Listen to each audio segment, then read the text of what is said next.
د تخنیکي او مسلکي زده کړو معین میدان وردګ ولایت ته په سفر د دغه ولایت له مسؤلینو سره په ناسته کې وویل چې تخنیکي او مسلکي زده کړو ریاست مجاهدینو ته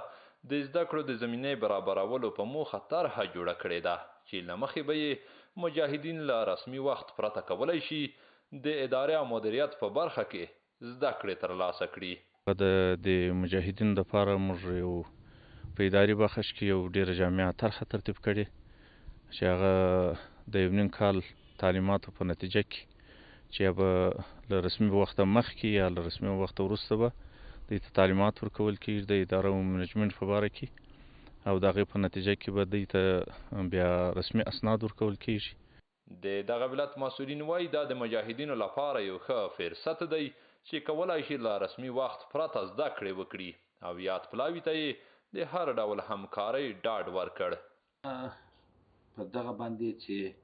قبل الوقت یا بعد الوقت ده دا خو سهولت ده د ملګرو ته مجاهدینو ته دا یو ښه چانس ده بیخي در سره خوښ یو په دې باندې او انشاءالله همکار یو موږ مولوي صاحب سره په ټولو ادارو به غږ وکړو بلکې په ټولو ولسوالیو قمندانانو په ریاستو دا خبره به په ټول ولایت کې انشاءالله دغه کړو چې مجاهدین له دې دغه نه استفاده وکړي. په دغه ناسته کې د تخنیکي او مسلکي زده کړو ادارې مرستیال د نوي جوړ کړي نصاب او د مسلکي او اداري روزنې د پلانونو او فرصتونو په اړه معلومات وړاندې کړل او له مسؤلینو یې غوښتنه وکړه چې د مجاهدینو په مسلکي روزنه کې له دوی سره مرسته وکړي.